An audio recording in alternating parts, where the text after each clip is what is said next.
Merci d'être là. Toute nouvelle saison, la première de cette nouvelle saison de Pour votre information. J'espère que vous allez bien. Je suis très heureux de vous accueillir à nouveau. Et Richard Cléroux sera parmi nos premiers invités. On viendra parler de Dysphasie Plus, organisme qui vient en aide sur le territoire lavallois aux gens qui vivent avec la dysphasie. Claude Lemay, un auteur d'un polar policier Factum, viendra nous en parler. Cathy Duchesneau viendra nous vanter les vertus thérapeutiques des chevaux. Sylvie Lamontagne et Patrick Roffi sont du comité organisateur du championnat provincial de judo qui aura lieu très bientôt sur le territoire lavallois. Nicolas Vincent Poirier vient nous parler d'un film de l'univers Marvel. Vous n'avez jamais vu, mais j'en ai souvent parlé de mon caméraman Jacques. Mais là, vous aurez l'opportunité de le voir devant votre télé, ma gang de chanceux. Il est pilote aussi d'agent de bord d'avion de ligne plutôt.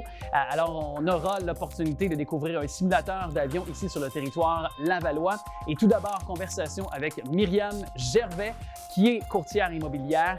Bonne émission.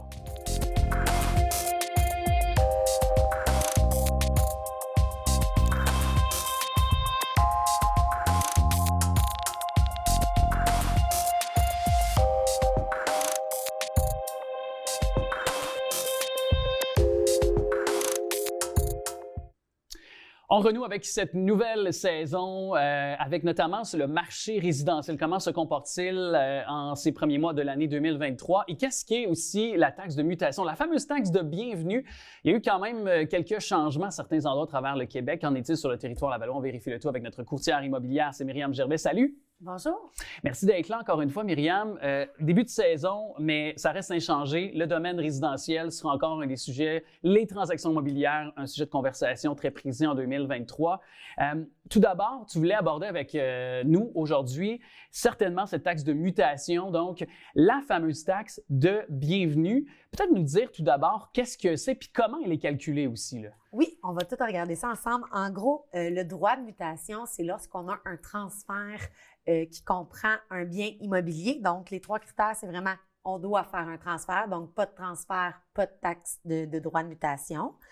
Ça doit comprendre un immeuble. Puis, c'est la valeur vendue ou la valeur de l'évaluation municipale, celle qui est la plus haute, qui prévaloit. C'est ça. Dans le cas d'un transfert, exemple, d'une dette, bien, ça serait la valeur totale de la dette. OK. Puis, évidemment, bon, ça y va naturellement de soi. Je pense que plus la maison est élevée, le prix de vente, on s'entend, plus l'imposition, la taxe de bienvenue va être élevée là, pour l'acheteur, finalement. Là. Bien, dépendamment. Quelqu'un qui achèterait, exemple, une maison à 500 000 qui serait évaluée 450 000 va payer à 500 000, dans le fond, sa taxe de bienvenue. Je vais vous expliquer tantôt un petit peu le calcul. Si, exemple, la maison valait 500 000 puis lui, il l'achetait à 1 million, bien, il paierait la taxe de mutation sur le million, c'est ça. Avec certaines tranches d'imposition par rapport au montant qu'on va regarder tout de suite. Bien, justement, vas-y, comment on le calcule tout ça là, pour les gens qui nous écoutent actuellement? Là? J'ai fait un exemple pour Laval, dans le fond, pour un achat de 500 000. Donc, D'ailleurs, à 500 000 à Laval, c'est-tu le prix moyen d'une maison? Parce que là, on sait que ça a augmenté pas mal. Là. Les prix moyens ont quand même beaucoup augmenté. En ce moment, ce n'est pas le prix moyen. Je suis vraiment allée à 500 000 pour le bien de l'exercice, pour se faire un chiffron.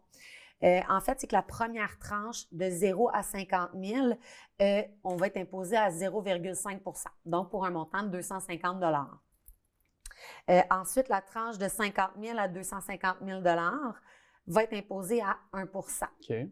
Dans l'exemple que j'avais, on était à 2130. Ensuite, la tranche de 250 000 à 500 000, on est imposé à 1,5 %. Alors, on décortique tout ça, on fait le calcul, on additionne tout ça. Donc, à Laval, une maison de 500 000 aurait une taxe de bienvenue de 5 903 $. C'est quand même de l'argent, c'est quand même considérable, surtout avec tout ce qu'on sait, l'inflation, le prix à l'achat aussi qui explose. Est-ce que, d'ailleurs, il y a des considérations, certaines situations qui nous permettent, par exemple, c'est un transfert entre parents, entre conjointes, entre conjoints pour peut-être là, être exonéré du paiement de la taxe. Est-ce que c'est possible, oui, ça? Il y a certaines exonérations, mais il faut quand même toujours vérifier. OK? Peu importe si on se trouve dans une exception. Dans le fond, un couple marié qui, un des deux, rachèterait sa part ou comme ça, n'aurait pas de taxes à payer. Par contre, ils ont un montant forfaitaire que les villes vont charger là, qui varie entre 200 et 300 $. Malheureusement, pour la paperasse, là, on n'y échappe pas. C'est ça. Donc, on ne peut pas s'en sauver en quelque sorte. Là. C'est ça. Un leg, un don. Dans le fond, que le transfert soit volontaire, là, une vente, un don, tout ça, ou involontaire, un décès, il va toujours y avoir une taxe de mutation, à moins qu'on soit marié ou conjoint de fait, donc on habite ensemble depuis au moins 1 an. Qu'on fasse le transfert à un parent, donc ascendant, descendant, parent, enfant. Ou si on faisait un transfert à une fiducie de protection de nos actifs dont on serait les principaux propriétaires. Si on ne l'est pas, il y a d'autres choses qui s'appliquent, mais je n'irai pas jusque-là. OK. Ça peut quand même tomber un peu plus technique, là, donc, dans certaines situations, on s'informe auprès de courtiers, justement, immobiliers, d'une courtière comme toi. Mais je sais que Vas-y. Important aussi, en faisant mes recherches, je me suis rendu compte que c'était des bails de 40 ans. OK. Alors, des fois, ça se pourrait que les villes aux 40 ans reviennent chercher une certaine taxe. Donc, oui, il peut avoir une limite dans le temps aussi. Parce que justement, je lisais pas plus tard que, évidemment, pour se préparer pour notre conversation d'aujourd'hui, je disais que la Ville de Québec, notamment, là, a statué, a légiféré là, pour augmenter la taxe de bienvenue sur les propriétés vendues de plus de 500 000 $. Qu'en est-il un peu? Parce que sur le territoire lavallois, par exemple, comparé à Montréal et le reste du Québec, c'est différent là, dans la façon de cumuler tout ça. Là. À Laval aussi, c'est comme à Montréal. OK. Au niveau du calcul de la taxe. Québec, malheureusement, je ne suis pas au courant. Mais c'est que dans le fond, c'est qu'on a une autre tranche pour le 500 000 à 1 million qui est, lui, imposé à 2 %. Alors, 2 % de 500 000, on ajoute ça aux 5 900 du début. Ouch. Et ensuite, de 500 000 de 1 million et plus. Et là, à Montréal, il n'y a pas de limite. Je sais que certaines villes ont des limites. Exemple, Laval, après 1 million, ils ne taxeront pas. À Montréal, par contre, ils vont aller chercher un 2,5 de plus. Alors, si on achète une maison à 2 millions, le deuxième million est taxé à 2,5 %. Ça veut dire venir à Laval. ça veut dire venir rester à Laval. Mais au-delà de ça... mais ce qui est important de savoir c'est que cette taxe-là, elle n'est pas finançable. OK. On ne peut pas la financer dans notre prêt. Alors ça, c'est une taxe qu'on reçoit généralement de 30 à 90 jours suite à l'acte notarié, donc après avoir passé chez le notaire. Et généralement, ça arrive très vite, dépendamment des villes. Et il faut le payer tout d'un coup. Je sais qu'il y a certaines villes qui offrent un mode de paiement allégé, mais c'est 1 ou 2 paiements. Là. On n'a pas. C'est ça, c'est pas pendant échelonné un paiement par mois. Là, pendant 25 ans, c'est pas ça. C'est ça, il faut comme vraiment vous payez le planifier. Pour frais de cellulaire. Mais non, c'est ça. Et d'ailleurs, on s'entend là-dessus que aussi, lorsque de toute façon, on devrait, je pense qu'on doit le dire, mais un bon cash down, là, justement, prévoir aussi de l'argent pour un fonds sécuritaire, un fonds d'urgence. On ne le sait jamais quand on tombe propriétaire d'une maison. Il y a peut-être des travaux à faire qu'on ne pensait pas, qu'on n'estimait pas.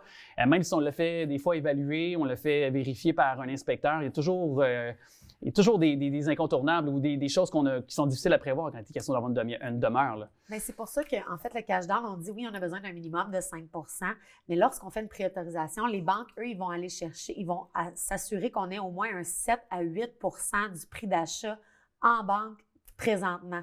Pourquoi? Parce qu'on parle des frais afférents. La taxe de bienvenue, la taxe de mutation, ça fait partie des frais afférents avec l'inspection, le notaire, le déménagement, nettoyage des gouttières, l'assurance, changement des locks quand on arrive dans une nouvelle maison. Toutes ces petites choses-là, ça ne comprend même pas encore l'entretien normal et les rénovations qu'on a le goût de faire. Oui. Puis, je ne vous ai même pas parlé du déneigeur pour votre cour parce qu'on a eu des tempêtes de neige récemment. Ça, c'est un autre plaisir qu'on a en tant que propriétaire, justement. Merci beaucoup, Myriam. Merci, encore une fois, ça a été très éclairant. Merci beaucoup à toi.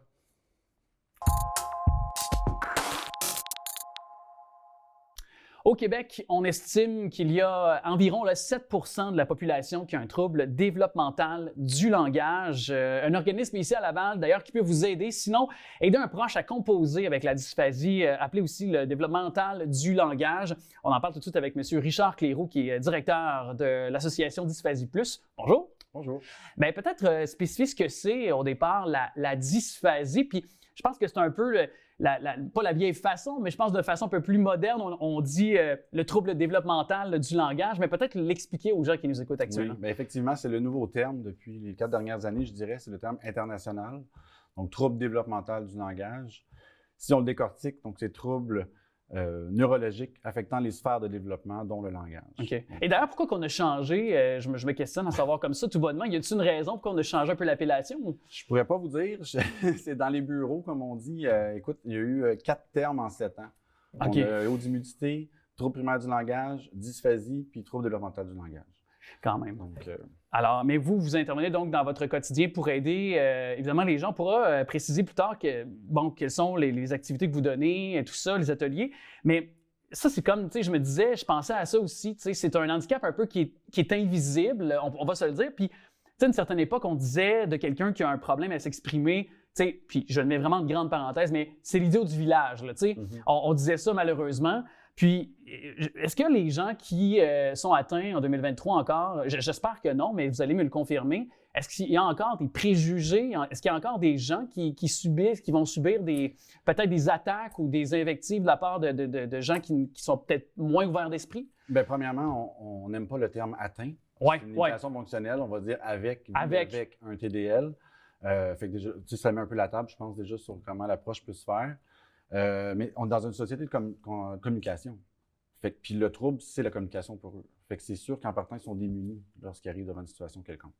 Littéralement. C'est ça. Et bon, quelle est justement la meilleure façon lorsqu'on peut-être on approche quelqu'un qui doit composer avec justement la dysphasie? Est-ce qu'il y a une façon d'intervenir, d'interagir qui est peut-être plus pour la mettre en confiance, pour la mettre à l'aise? Est-ce que selon ce que vous constatez dans votre quotidien? Oui, étant donné que je ne suis pas intervenant, je suis plus direct côté administratif, là, mais oui, avec les activités comme tu l'as mis tout à l'heure, on est appelé à échanger avec eux. Puis effectivement, il faut toujours rester attentif, c'est sûr, parce qu'il va peut-être avoir de la difficulté à nommer son besoin. Fait que le faire répéter, c'est pas de l'aider. Fait que c'est peut-être d'essayer de « Ah, mais j'ai-tu bien compris ça? » ou « Est-ce que c'est ça que je comprends? » au lieu de dire « Quoi? » Tu sais, des choses comme ça qu'on peut mettre en place pour les faciliter et les rassurer. Pas montrer de signe d'impatience non plus. Exactement, pas d'impatience non plus. Je pense que c'est d'être à l'écoute, d'être sensible à l'égard, évidemment, des gens qui doivent composer avec la dysphasie. Je vais le dire comme ça. Je sais que la façon... en Europe, ils utilisent encore dysphasie. La dysphasie aussi, donc on va se comprendre pour le reste de l'entretien ensemble. Justement, donc, les défis sont omniprésents pour les gens atteints donc qui vivent avec la dysphasie. Voyez-vous, moi-même, je m'auto-corrige. Et la mission, donc votre mission au quotidien, c'est d'interagir, c'est d'intervenir avec ici sur le territoire de Lavallois, notamment mis à Montréal aussi, parce que vous faites le Grand Montréal. Donc, quel type de service que vous pouvez donner à la population là, qui vit avec la dysphasie, justement? Bien, justement, c'est encore malheureusement trop méconnu, mais l'Association Dysphasie Plus est un organisme de défense de droits au départ. Donc, oui, des activités comme tu l'as mis tout à l'heure, mais on est là vraiment là pour accompagner, soutenir autant les parents que les enfants dans le développement et dans les dossiers qui ont besoin de nous en défense de droits. Donc, si je prends le meilleur exemple que je peux vous donner, c'est le fameux plan d'intervention dans les écoles. On va aller rencontrer la direction avec le parent pour s'assurer que la compréhension du plan est là, puis qu'il y ait l'application aussi pour l'enfant. Est-ce que vous pouvez intervenir même en classe pour expliquer aux autres élèves, par exemple, qui, tu sais, eux, peut-être peuvent s'exprimer librement, mais pour juste exprimer la réalité de quelqu'un qui vit avec la dysphasie. Est-ce que ça peut... Parce que les jeunes, je pense, doivent être sensibilisés en très bas âge pour comprendre aussi. Exact. Ben, on ne fera pas directement dans la classe, mais on va faire de la sensibilisation qu'on appelle ou de la représentation. Donc, on va aller dans les écoles, souvent plus au niveau cégep, mais on a commencé dans le primaire, justement, et tout. Là, c'est notre plan de match, là. Oui. Plan d'action, en fait. Donc, oui, donc sensibilisation dans les classes régulières, c'est pas obligé d'être en orthophonie ou en ergo, là, où on y va vraiment chacune des classes pour les sensibiliser à la cause, justement. Et là, on parlait donc d'ateliers, par exemple. Donc, je sais qu'il y en a plusieurs qui s'en viennent au cours des prochaines semaines. Là, vous en donnez, je voyais le calendrier qu'on pourra mettre d'ailleurs à l'écran là, dans les prochaines secondes, mais peut-être dans ces prochaines semaines, qu'est-ce qui s'en vient côté activité pour vous cette année? Là? Bien, d'emblée, c'est nos activités de stimulation langagière à toutes les semaines durant la session, tous les samedis. Puis le gros événement qui s'en vient, c'est le 11 mars prochain, c'est notre salon des professionnels et partenaires. On a tout simplement, en fond, regroupé toutes les ressources et outils possibles pour nos parents et les enfants pour qu'il y ait un contact humain, justement. Donc, qui arrête de passer par le courriel ou le téléphone. Mais là, ils peuvent rencontrer les personnes directement, poser les questions, avoir un contact avec eux. C'est deuxième édition, ça a bien marché l'année passée, puis ça regarde bien pour cette année. Et pour quelqu'un qui vit avec, par exemple, la dysphasie, est-ce que pour lui, de pouvoir développer, parce que, puis permettez-moi cette question si elle est très banale ou peut-être considérée pas à propos, là, je me permets, mais je connais moins cette réalité-là. Donc, est-ce que c'est de lire davantage, peut-être pour améliorer, peut-être développer davantage le lexique, peut-être des fois se dégêner, je vais le dire comme ça. Est-ce qu'il y a une façon de peut-être atténuer les effets au quotidien? C'est sûr que les fameuses activités de stimulation qu'on offre, si tu prends un enfant qui le suit à partir du 3-5 ans, notre fameux samedi animé, versus celui qui embarque à 20 ans dans une groupe d'adultes, il n'y aura pas eu les mêmes adaptations, donc pas le même développement. Fait que selon les adaptations qu'il va avoir fait, la stimulation qui va avoir été faite, dans le fond, c'est là qu'on va voir ses acquis. L'évolution. Parce que tout le monde est différent. Donc, oui, tout à fait. Ben oui, l'apprentissage est différent pour chacun. On se comprend là-dessus, mais on voit donc l'effet bénéfique d'intervenir en bas âge. En bas âge, déjà quand on reçoit le diagnostic. Exact. Et par la suite, on peut donc, par différentes, comme vous avez dit, moyens de stimulation, permettre de développer peut-être le langage, développer l'aisance aussi pour ceux-ci. C'est en tout cas très intéressant. Donc, le 11 mars prochain, on réitère, pour ceux qui aimeraient peut-être avoir de l'information, peut-être même juste de pouvoir avoir de l'information sur vos plateformes très faciles, très simples pour vous, page Facebook ou autre. Facebook, on est nouvellement Instagram, TikTok aussi. Une nouvelle équipe plus jeune qui aide le plus vieux à se mettre au goût du jour. Donc, c'est ça. Puis sinon, on est toujours... le Facebook est très animé parce qu'on partage aussi tous nos partenaires. Donc, oui, aussi. Facile. Puis le site www.dysphasie.com, le site général. Qui sera au bas de l'écran de toute façon lorsqu'on va se quitter. Mais en tout cas, je suis content qu'on ait pris le temps de jaser et justement de déstigmatiser un petit peu ce que ça peut être la dysphasie, de faire comprendre aux gens qu'en 2023, justement, on peut dialoguer ensemble sur ça et que c'est quand même 7%, je rappelle, là, mais 7% quand même au Québec de la population qui a un trouble développemental du langage. Monsieur Richard Cléroux, merci beaucoup d'être passé avec nous dans nos studios. Merci à vous. Factum, le désamour, c'est le 8e roman de mon invité, par le truchement d'ailleurs de la technologie. On le rejoint chez lui, c'est M. Claude Lemay, auteur qui est avec nous. Bonjour. Oui, bonjour. Je vous demanderais tout d'abord, parce qu'il faut préciser aux gens, peut-être contez-nous un petit peu, élaborez-nous sur le résumé de votre livre, cette intrigue qu'on peut évidemment constater avec Factum, le désamour. Oui, d'accord. Bon, bien sûr, Factum, le désamour, à la base, c'est un roman policier. Je le décris comme un roman policier, mais c'est pas tout à fait ça. C'est plutôt l'histoire d'un homme et sa détresse. Dans le sens, c'est que évidemment, il y a un meurtre, donc ça va assez bien avec les romans policiers. Mais dans ce sens-là, le meurtre, est-ce que c'est le début de l'histoire ou la finalité d'une triste existence? C'est un petit peu sur la dualité sur laquelle je joue. Globalement. Puis, on va voir au fil de l'intrigue un petit peu les personnages. Parce que je pense que la force du roman, c'est, oui, son histoire, mais c'est avant tout les personnages auxquels on s'identifie. Tout à fait. Et d'ailleurs, pourquoi le genre policier vous interpelle? Pourquoi ça vous, peut-être pour vous, c'est un genre littéraire qui vous permet de vous exprimer davantage que d'autres, par exemple? Remarquez que pour moi, ce roman policier-là, c'est le premier du genre. Mes autres romans étaient soit d'aventure, mais ça a toujours tourné autour de l'humain. C'est la dualité et le paradoxe humain qui m'interpellent.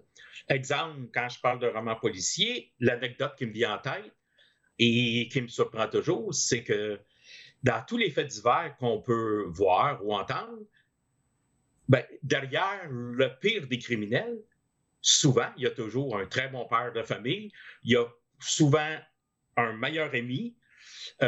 Donc, c'est quand même un paradoxe. Là. On n'est pas tout noir ou tout blanc. C'est ça. Donc, parce que ce que vous voulez donc, évidemment, ce qu'on constate aussi à la lecture de Factum, le désamour, c'est la dose d'humanité qu'il y a dans les personnages, puis de ne pas juger systématiquement, même si quand on voit un meurtre ou quand on voit une histoire de drame, par exemple, conjugal ou autre, qu'on est porté à juger finalement automatiquement. Donc, pour vous, c'est important de peut-être connaître les dessous du moins des personnages. Oui, puis la question que je me pose toujours, c'est nous-mêmes, en tant qu'individus, en tant que chacun de nous, comment on réagirait dans telle ou telle situation. Puis, il y a toujours le facteur aussi, c'est que quand on perd tout, ben on a justement plus rien à perdre. Ouais. Et c'est peut-être là qu'on peut basculer facilement. Là. Donc, c'est un petit peu ça que j'aime exprimer. Jusqu'où on peut aller finalement par dépit ou parfois même esprit de vengeance. Est-ce que même c'est de la vengeance ou de la délivrance aussi? Ça, parfois, c'est très sinueux comme ligne finalement. Oui, ben, je trouve judicieux la nuance que vous apportez. Parce que, exemple, dans ce cas-ci, c'est pas vraiment une vengeance, quoique à la fin de la lecture, on comprend très bien les motifs du suspect. Mais c'est justement, je pense, c'est une délivrance. Puis souvent, la délivrance, c'est pas un geste concret, c'est la suite, c'est la résultante d'une suite d'éléments. Puis d'ailleurs, dans ce cas-ci, le principal suspect, j'en reviens à mon anecdote de tantôt, est même très sympathique aux enquêteurs là, qui sont sur son cas.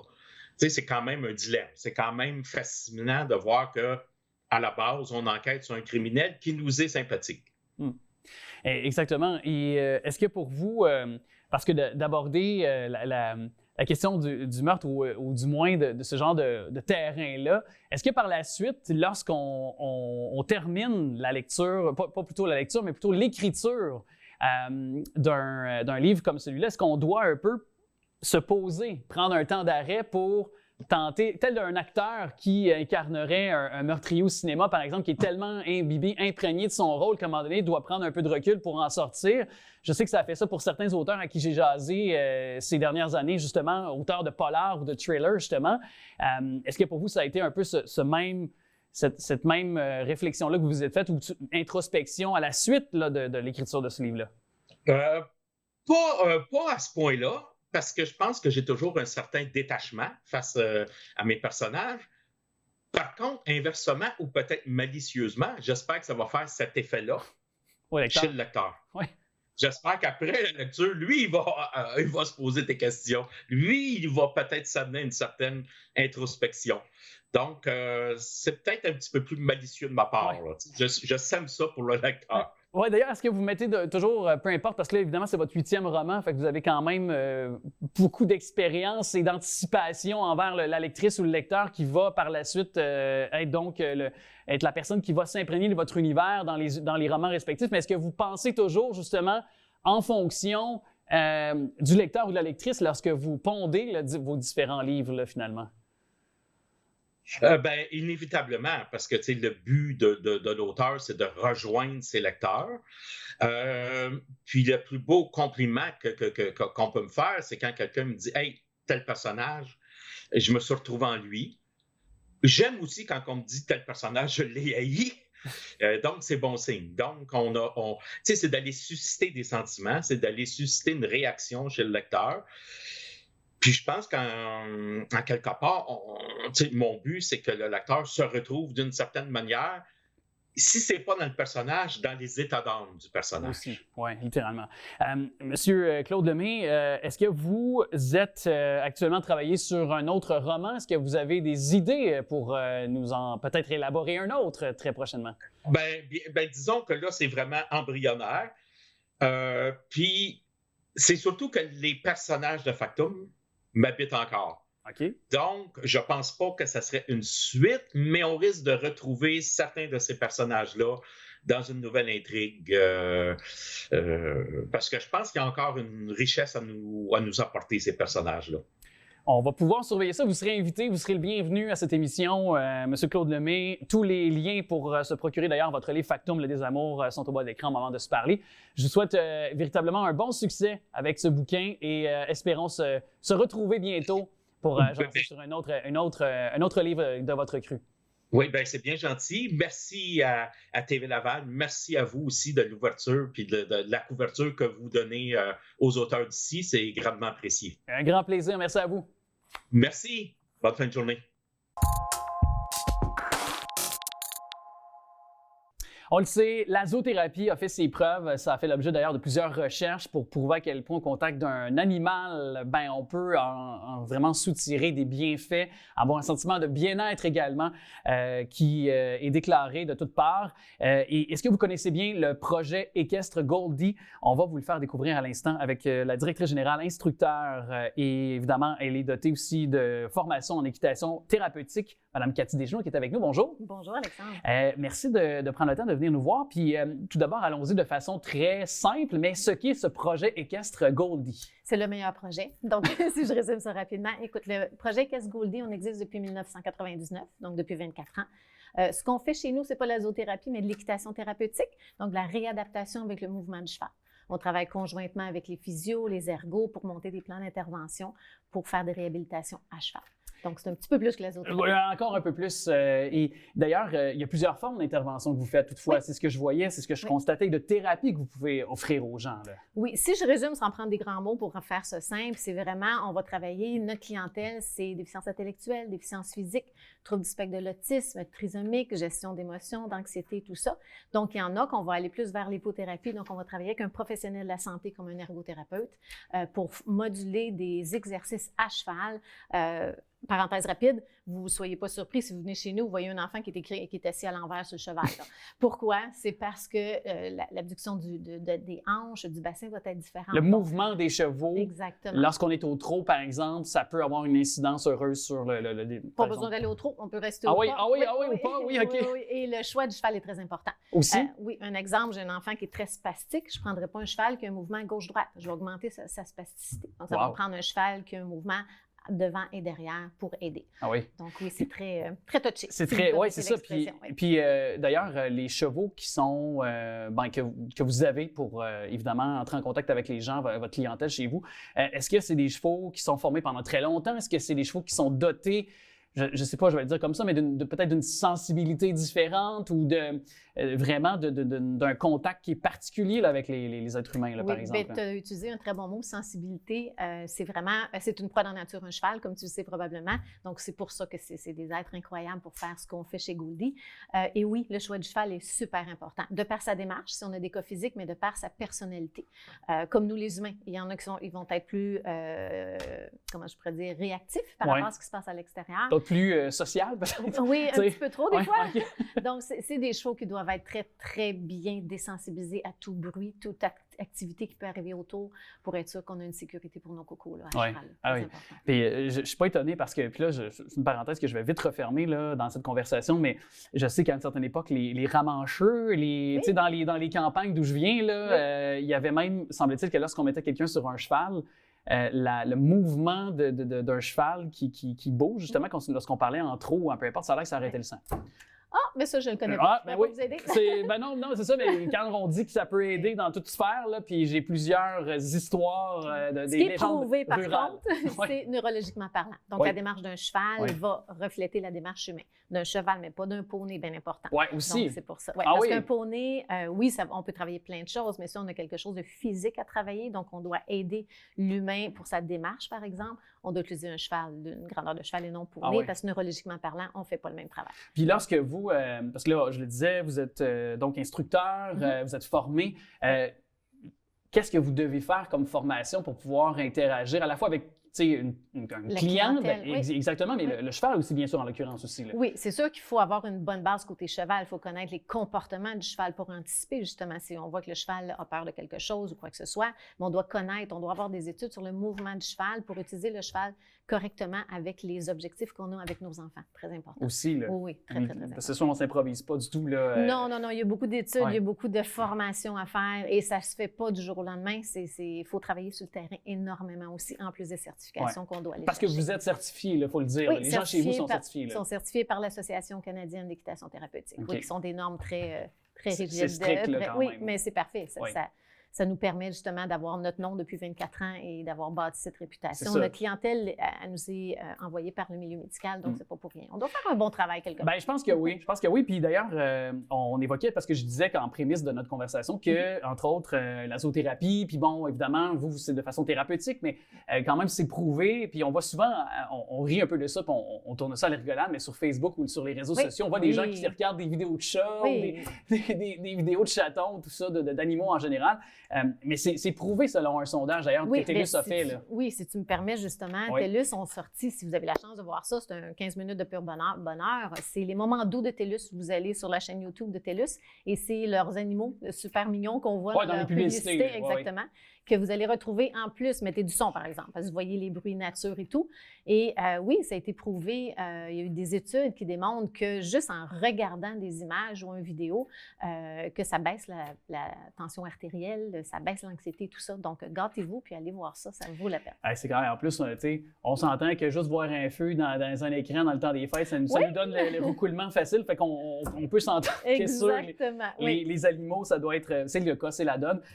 Donc, c'est bien intéressant. Puis ça, évidemment, on a encore un petit peu de temps ensemble, Mme Deschenaux, mais les gens qui aimeraient avoir de l'information, est-ce que c'est très dispendieux, par exemple, pour avoir des recours, si je reviens à des soins thérapeutiques? Est-ce que c'est financé? Est-ce qu'il y a des façons de... Bien, bonne question. Chez nous, chez Gaulier, une de nos missions, c'est ce qu'on charge aux parents, si vous me permettez le terme, équivaut à 50 seulement des frais de l'exploitation du centre. L'autre 50 on va le chercher sous forme de donation avec les fondations et tout ça.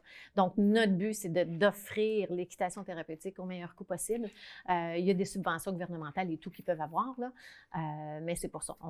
Ça fait partie de notre mission, oui, d'offrir un bon service, mais aussi au meilleur coût possible pour les parents.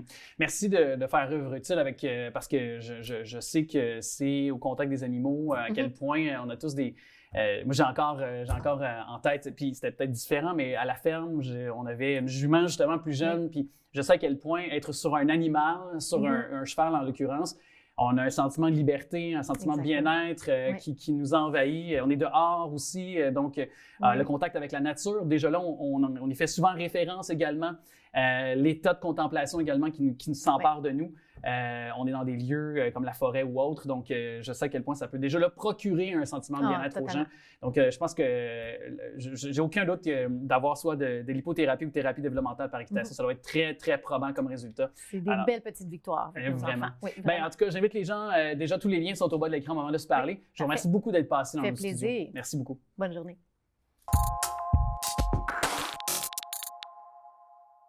On aura la crème de la crème dans la province ici prochainement les 25 et 26 mars. C'est le championnat provincial 2023 des judokas. Donc, les meilleurs seront chez nous à Laval. On en parle tout de suite avec Patrick Roffy et bien sûr Sylvie Lamontagne qui sont très impliqués eux-mêmes, font du judo, l'enseignent également.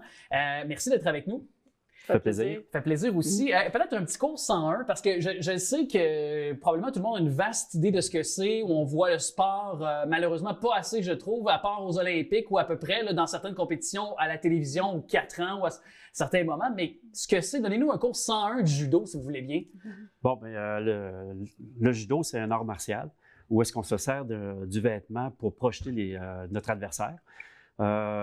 Puis, il y a aussi une question de respect de l'adversaire de façon à ce qu'on n'est pas là pour le blesser. Donc, on peut pratiquer des mouvements de projection, d'étranglement, de clé de bras sans blesser. Et bon, ben, c'est sûr que quand on gagne un combat, c'est suite à un abandon de l'adversaire, mais on peut pratiquer longtemps. Puis les qualités d'un bon judoka, c'est quoi? Est-ce que c'est, par exemple, la stratégie? Parce qu'il faut quand même aussi, c'est pas juste la force, c'est aussi une stratégie, j'imagine, parce qu'il y a quelqu'un peut contrecarrer, se bloquer, bouger. Alors, est-ce qu'il y a une force mentale puis une stratégie aussi à adapter, là? Oui, bien sûr.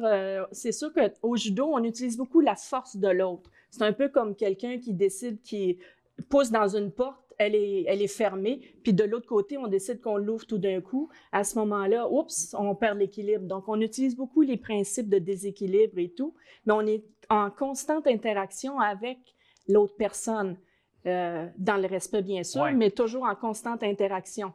Donc, avec ses mouvements, etc. Il faut s'ajuster tout le temps. Bien, puis comme vous dites, je pense qu'on le voit c'est sûr que c'est devant notre téléviseur, mais on le voit, le respect qu'ils ont entre les combattants. Ça, c'est quelque chose qui revient très souvent dans le domaine du judo, je pense. Oui. Oui, ça fait partie des valeurs. Vraiment. Et donc là, si on attaque justement de plein fouet, justement de plein fouet, là, on attaque le fait que c'est le 25 et 26 mars, donc au Carrefour Multisport, chez nous à Laval. Quelles sont les catégories qui seront présentées? Est-ce que c'est de tous âges, les talents qu'on pourra voir? Oui, on a vraiment toute catégorie d'âge. En fait, ça va commencer avec ce qu'on appelle, nous, les U12, donc les 10-11 ans et plus jusqu'aux vétérans. Un peu de tout. Il va y avoir des catégories plus chez les adultes. Les seniors, les seniors. Il va y avoir une catégorie récréative et une catégorie élite aussi, donc les meilleurs. Dans cette catégorie-là, élite, ça va servir aussi de sélection pour les championnats canadiens. OK. Donc, il y a un tremplin possible pour eux là, qui vont briller de pouvoir continuer leur progression. Il va y avoir des ceintures jaunes qui pas tellement avancé jusqu'aux ceintures noires et plus. Okay. C'est ça. Et d'ailleurs, permettez-moi une petite parenthèse parce que vous avez évoqué la ceinture. Puis souvent, moi, j'ai fait du karaté, par exemple. C'est plus une réalité que je connais.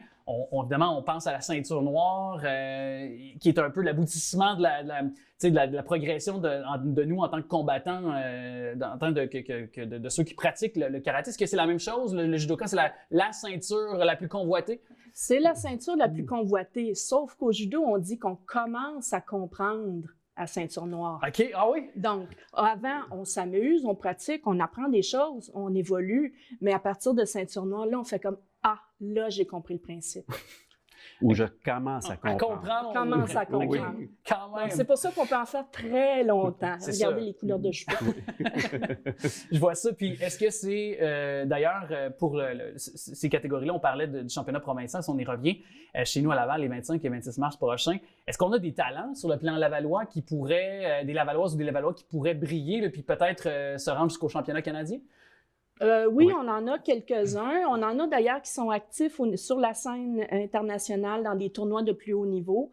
On a un Lavallois qui pratique pas nécessairement. Les Lavallois pratiquent pas nécessairement dans les clubs Lavallois rendus à un certain niveau. Ils vont vers des clubs, dans des centres d'entraînement nationaux, etc. Mais on en a qui ont déjà participé aux Olympiques, comme Marc Deschênes, par exemple. On a aussi des jeunes qui sont dans la relève, dans les équipes élites, qui sont aux Jeux du Canada présentement. On a John Junior Messé-Abesson, qui est aux Jeux du Canada présentement à l'île du Prince-Édouard. Puis on a aussi Monjin Badorj, qui est dans la relève aussi, qui fait des tournois aussi internationaux. Ce que tu as oublié de dire, c'est que John Junior est champion cadet mondial. OK, mondial. En plus. Oui. Mondial. Ah oui. Au printemps dernier, là, il a fait des super de beaux tournois. Ça, est-ce que c'est des jeunes que vous avez formés? Non. Pas chez nous, mais vous avez côtoyé. On les a côtoyés, oui. John puis Monjin ont commencé dans des clubs à Laval. OK, wow! C'est fou, on se surprend. On connaît certains talents, là, lavallois, là, certains de ceux qui, dans d'autres sports peut-être, mais voyez-vous, j'aurais pas pu comprendre ou finalement soupçonner qu'on avait de ces talents-là de calibre mondial. Si je parle un petit peu, parce qu'on a encore un peu de temps ensemble, M. Roffi et Mme Lamontagne, mais est-ce que ici, sur le territoire lavallois, on a une bonne base de relève actuellement de jeunes qui s'initient, jeunes et moins jeunes, qui s'initient au judo finalement? Bien, au niveau de la relève, là, on a eu beaucoup de difficultés après la pandémie, parce qu'il faut s'entendre qu'avec la pandémie, on ne pouvait pas pratiquement pas. C'est un sport de contact, dans le sens d'aller contact avec des gens. On parlait de 2 mètres de distance, nous, c'est 2 centimètres. Alors, mais on est en train de rebâtir le nombre d'adeptes, et puis tranquillement, puis nous, dans notre club, on le voit vraiment que ça. Il y a vraiment une relève qui revient puis qui se rebâtit tranquillement. Là. On parle de combien de membres, peut-être si on fait le cumulatif de tous les clubs là, ou regroupements de judo chez nous là, à Laval? On parle à peu près de 250 membres affiliés à Judo Québec sur le territoire. Puis on vise avec ce championnat-là, de faire mieux connaître le judo sur le territoire. C'est une vitrine. Ben oui. C'est une vitrine pour le sport, ça. C'est inestimable comme possibilité. Puis en même temps, je le disais, on pense aux jeunes, mais les moins jeunes, c'est toujours possible de commencer le judo. Je veux dire, il n'y a pas d'âge limite. Il n'y a pas d'âge limite. Il faut juste respecter où on en est rendu dans notre condition physique puis dans nos habilités, si on veut. Il faut savoir se respecter soi-même puis respecter les autres. Donc, il n'y a pas d'âge. Ouais, c'est ça. Et on a encore 1 minute ensemble. Donc, pour clôturer cette conversation, le championnat provincial 25-26 mars, population en général qui est appelée, qui peut y aller. Là, je veux dire, Oui, c'est ouvert à tous. Là. C'est ouvert à tous. Nous, on attend à peu près 850 participants, autour de 1500 accompagnateurs. De partout au Québec, là? De partout au Québec. Tout le monde est bienvenu à venir voir ça. Et puis, c'est pour ça qu'on fait ça au Centre Carrefour Multisport, pour que ce soit vraiment ouvert à tout le monde. C'est ça. Puis, c'est facile d'accès. Donc, oui. évidemment, les gens vont pouvoir avoir d'espace en masse, justement, pour aussi différentes compétitions qui se déroulent sur 2 jours, évidemment. Oui. Donc, c'est possible au moment de se parler, de voir toutes les informations au bas de l'écran. Je souhaite vraiment que ce soit à la hauteur de vos attentes, que les gens soient sur place, évidemment, puis que nos combattants, est-ce que judoka, je vais le dire comme ça, c'est peut-être plus placé, donc nos judokas lavallois soient là pour briller et faire rayonner Laval lors de ce rassemblement de championnat provincial. Merci beaucoup à vous. Oui. Ben, merci. Je peux me permettre de remercier nos commanditaires. Oui, allez-y rapidement. La Ville de Laval, Sport Cité, le Sport Laval, Ville de Laval et les Caisses des Jardins de l'Est de la Ville et puis Geyser Construction aussi qui nous aide. Parfait. Si les gens veulent avoir plus d'infos, ils peuvent aller sur le site de Judo Québec et regarder championnat provincial. Tous les détails vont être là. Parfait. Merci à vous. Voilà. Ben, c'est moi qui vous remercie. Merci.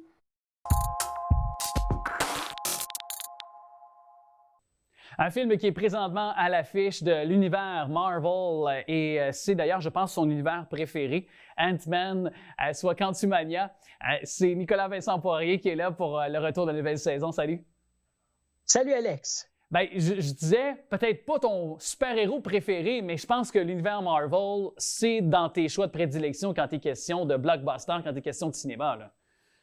Tout à fait, parce que bon, moi, quand j'étais plus jeune, j'ai acheté des tonnes de bandes dessinées, que ce soit de Marvel, de Image, de DC. Et ben, maintenant, on peut dire que la plupart des blockbusters qui sortent au cinéma, ben, c'est des films de super-héros. On est dans cette ère-là. Mais Alex, peut-être que ça tire à sa fin. Je suis d'accord avec toi. À cause de ça.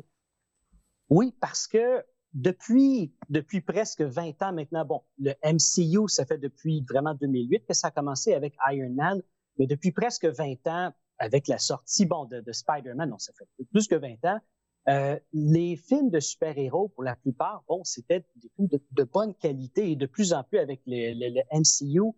Et maintenant, depuis quelques années, depuis que la phase 3 du MCU est terminée, c'est-à-dire quand après Avengers Endgame, la fin du personnage de Thanos. Et bien là, on est entré dans la... Parenthèse, MCU, pour expliquer ce que c'est aux gens qui écoutent, par exemple, qui sont moins connaisseurs, là. Peut-être juste l'expliquer 30 secondes. C'est le Marvel Cinematic Universe. C'est l'univers cinématographique de Marvel. Voilà. Et c'était vraiment un gage de bonne qualité, de bon divertissement, les films de Marvel. Tandis que DC, leurs compétiteurs, plus ou moins, essais et erreurs. Et maintenant, depuis le début de la phase 4 de l'univers cinématographique de Marvel, là, il y a un énorme déclin dans la qualité. Au niveau de l'histoire, les effets spéciaux, c'est plus ce que c'était. Oui, bien, et ce film-là, d'ailleurs, tu mets la table pour évidemment jaser du film dont il est question actuellement, avec Ant-Man, Quantumania, c'est clair. Et quand tu penses à Marvel, tu penses justement aux images, tu penses à avoir des effets spéciaux, des effets visuels intéressants, et celui-là rate la cible complètement. Oui, presque à tous les niveaux. C'est sûr que le méchant de la 5e phase du MCU, Kang, le conquérant, interprété par Jonathan Majors. Jonathan Majors est excellent dans son rôle. Il va faire un très bon méchant qui va remplacer Thanos. Ça, là-dessus, c'est très bien. Est-ce que c'était une bonne idée de l'introduire dans un film comme Ant-Man? Je suis pas si sûr que ça. Et le problème avec Ant-Man, c'est que, bon, Paul Rudd est aussi bon que d'habitude, il est sympathique, c'est un personnage intéressant, drôle, mais si tu enlèves tout ça, oui, il y a des bonnes idées à la base, mais très mal adaptées. Ouais. Et vas-y. Ben, en fait, j'allais dire aussi que Ant-Man, c'est probablement le seul super-héros, ou un des rares, en tout cas du moins dans Marvel, dans l'univers Marvel, qui n'a pas de lien nécessairement avec d'autres. En ce sens où Iron Man, Captain America, par exemple, il y a ces relations qui se sont bâties à travers les différents volets, notamment des Avengers. Mais Ant-Man peut être à part, finalement. On l'a mis dans certains Avengers, par exemple, mais aurait pu, dans un autre univers, si on peut dire, et toujours d'être évidemment dans le grand univers, dans la grande famille Marvel, mais n'a pas nécessairement de lien. Puis on le voit dans ce film-là. D'ailleurs, on ne fait pas vraiment référence à aucune autre histoire ou de super-héros, comme on peut voir parfois avec Spider-Man, où on le voit s'introduire avec Iron Man, ou dans d'autres films du passé où on voit d'autres super-héros comme Benedict Cumberbatch avec Doctor Strange, qui vient donc dans l'univers respectif de l'un et de l'autre. Mais c'est pas le cas avec Ant-Man aussi. Alors, je trouve que moi, j'ai moins d'intérêt à suivre le personnage de Ant-Man, finalement. C'est que le personnage de Ant-Man, tu prends Endgame, Avengers Endgame. Bon, la moitié de l'univers est en jeu. Mais à un moment donné, qu'est-ce qui va arriver quand le personnage de Galactus va entrer dans cet univers-là de Marvel? Ça va être l'univers au complet qui va être en péril. Et une fois que tu es arrivé là, ben, c'est quoi le plus grand péril que ça? Donc, à un moment donné, il faut downsizer, disons, les problèmes et ramener ça à une échelle plus petite. Ant-Man sert à ça, tout comme Spider-Man, des prochains films Spider-Man, semblerait-il que ça va être beaucoup plus, disons, terre à terre, là. Et le problème avec ce film-ci, bon, Ant-Man, le troisième de cette série-là, Ant-Man et bon, sa fille et sa blonde, bon, ils sont transportés dans un univers quantique. On l'a teasé un petit peu dans le premier et le deuxième film, Ant-Man. Et là, vraiment, on embarque là-dedans un univers, je veux dire, un univers parallèle, disons-le comme ça. Et là-dedans se trouve Kang, le méchant de la 5e phase du MCU. Et on dirait que ce film-là, c'est un véhicule pour introduire ce personnage-là de Kang, qui est très bien. Mais en dehors de ça, ça n'amène pas grand-chose d'autre. En effet, et Kevin Feige... C'est ça. Mais au moins, je dirais l'aspect positif, si je peux dire, de quelqu'un qui n'a pas suivi nécessairement tout l'univers Marvel ou qui n'a peut-être pas vu tous les Ant-Man, ben ce film-là est facile à suivre finalement. C'est que les références ne sont pas très pointues. On ne peut pas égarer vraiment le cinéphile là-dedans. Là. Exactement, exactement.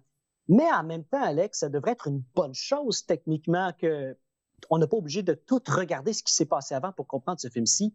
Mais à l'inverse, le film ne performe pas très bien au box-office. Oui, au départ, première fin de semaine, 106 millions au box-office. Et aujourd'hui, au moment où on se parle, dans sa deuxième fin de semaine, il a fait 32 millions. Ouais. Donc, c'est énorme la perte d'argent que ce film-là a eu en une semaine. Avec un budget de 200 millions, Alex, je pense que ça va être le film le moins rentable, à mon avis, là, des films de Marvel. Mais en même temps, là, ce qui pèse aussi, tu as évoqué le début des années 2000, le fait que c'était très populaire à une certaine époque où que, bon, il y a ces films de super-héros, autant de DC Comics qui sont de Superman, Batman, puis évidemment, bon, de Marvel avec les Captain America, les Iron Man et autres, là, pour évidemment préciser aux gens là, de départager les deux univers.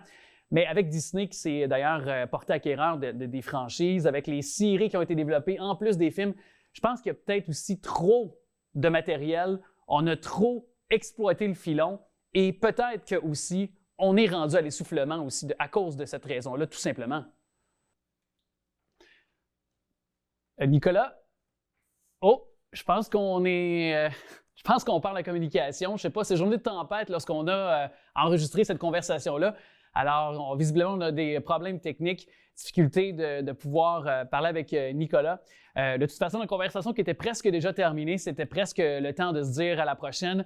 Alors, on va retrouver Nicolas à Vincent Poirier la semaine prochaine pour une autre chronique cinéma. Sachez que le film dont on parlait, Ant-Man, Quantumania, est toujours au cinéma actuellement. Puis je vous invite aussi à aller voir les films québécois. Plusieurs films, dont Coco Ferme, Katak aussi, qui est là pour la famille durant la période de la relâche, mais également durant le mois de mars, qui s'entendent, qui s'enclenchent. Et aussi, je vous incite à aller voir le film Le Plongeur, adapté du livre sorti en 2017 du même nom de Stéphane Larue. Ce film-là, qui est à l'affiche actuellement, ce film québécois qui a connu une bonne première semaine au box-office et qui met en vedette Henri Picard, le fils de Luc Picard, bien connu acteur, réalisateur québécois, et de Isabelle Richer aussi, grand talent. Il est la tête d'affiche. On voit plein de nouveaux visages également dans ce film-là. La musique est incroyable. La trame narrative aussi est assurée par Marc-André Grondin, comédien aussi tout aussi excellent, lui qui est lavallois d'ailleurs d'origine pour Marc-André Grondin. Alors, c'est à voir au cinéma actuellement. Le Plongeur, un film de Francis Leclerc. C'est une des idées aussi qu'on vous glisse durant ce mois de mars, parce qu'il y a encore des mois d'hiver aussi. Puis parfois, on veut quand même pouvoir s'initier au 7e art québécois.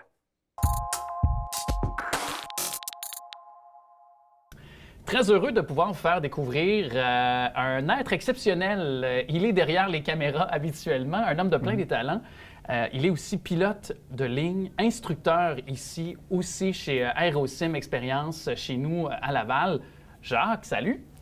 Bonjour, comment vas-tu, Alex? Ben, ça va bien, toi? Oui, très bien. Et je le disais, parce que d'habitude, on te retrouve derrière les caméras chaque semaine, mais là, tu nous fais découvrir, c'était vraiment à ton tour de nous faire découvrir une de tes passions. Tu es pilote de ligne, instructeur ici chez Aerosim Expérience. Moi, je veux savoir comment l'aviation, tout d'abord, est débarquée dans ta vie. Moi, j'ai toujours pensé à l'aviation depuis l'âge de 8 ans. Donc, j'ai toujours voulu être pilote. Dès l'âge de 16 ans, j'ai commencé à piloter sur des planeurs. Après ça, j'ai fait du vol moteur à 18 ans. Et à 23 ans, j'étais pilote de ligne déjà. Donc, mais aujourd'hui, les jeunes, c'est pareil. Aujourd'hui, à 22, 23 ans, ils sont pilotes de ligne. D'ailleurs, la formation de devenir un pilote, chez nous au Canada, on doit aller suivre une formation? C'est sur le long terme aussi? Ou? Bien sûr. Tu vas chercher, au lieu d'aller au cégep, les jeunes, en général, vont dans une école de pilotage. Ils vont chercher un AEC, une attestation d'études collégiales. Et à ce moment-là, ils ont une formation de pilote exclusivement. Donc, ils ont 3 ans de formation. Quand ils ressortent, ils ont environ 250 heures de vol sur 3 ans. Ils ont plus de 1000 heures de vol de théorie. Ils ont environ 80 heures de simulateur aussi. Et ça leur permet à ce moment-là d'avoir toutes les licences qui existent dans l'aviation. Oui. Parce que d'ailleurs, il y a plusieurs types de pilotage, commercial, de ligne comme toi. Donc ici, par exemple, chez Aerosim Expérience, on peut venir chercher ou maintenir notre licence finalement de pilote sur tous les fronts? Ou, Oui. C'est-à-dire qu'on peut venir ici faire du simulateur pour s'entraîner, soit pour s'entraîner pour des procédures IFR qu'on appelle, c'est l'Instrument Flying, donc les Instrument Flight Rules. Donc, à ce moment-là, tu vas chercher un entraînement complémentaire que tu ne peux pas avoir à l'école de pilotage nécessairement.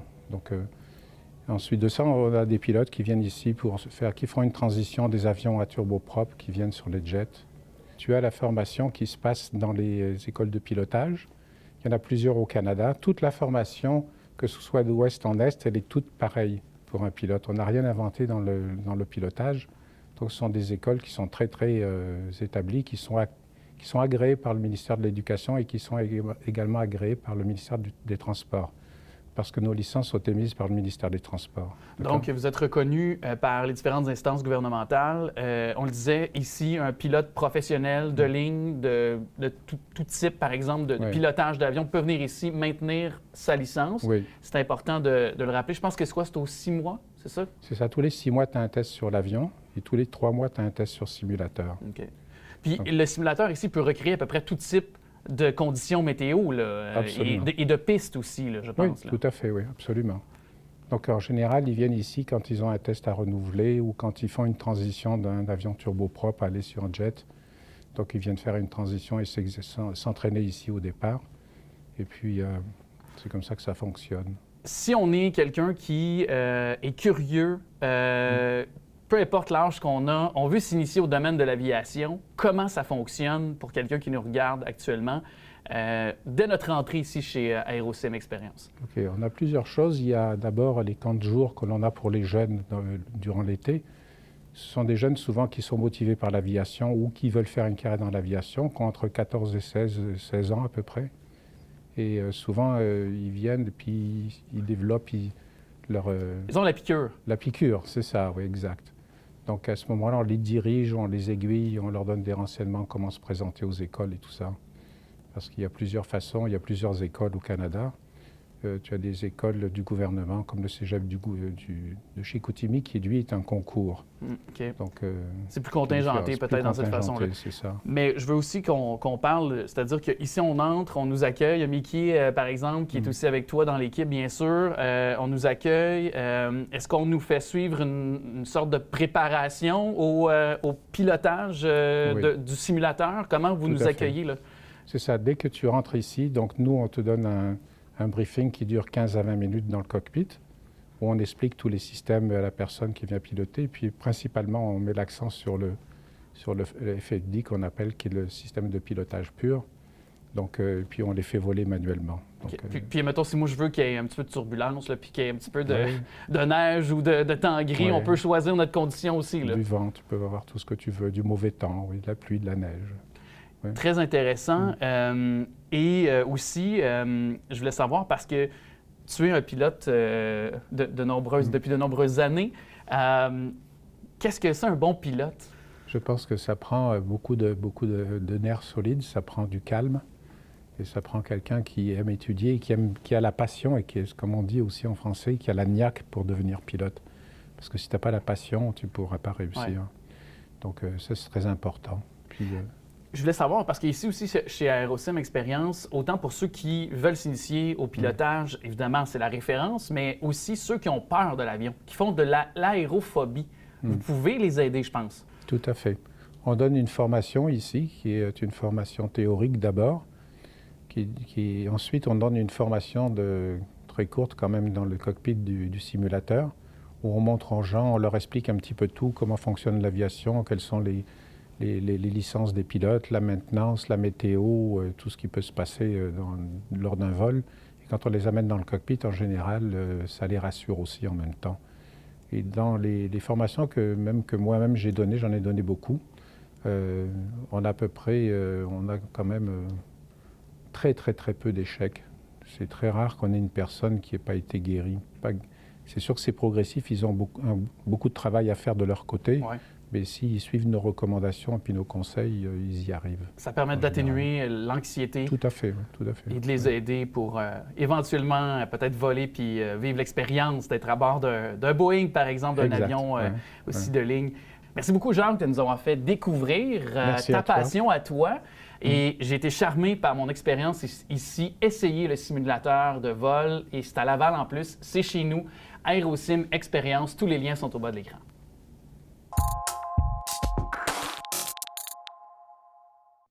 Je vous remercie d'avoir été là. Hey, on ne le sait pas encore, mais la cabane à sucre s'en vient. Là, je vous le dis, gardez le moral.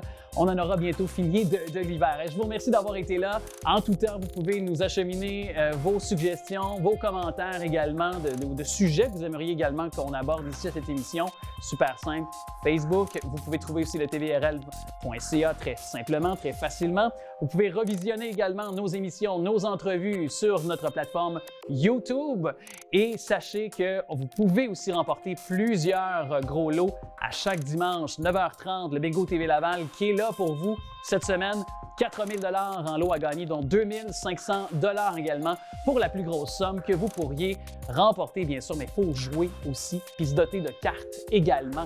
Alors, à vous de pouvoir les trouver sur le territoire lavallois. Je veux remercier aussi tous ceux qui m'aident à briller devant la caméra.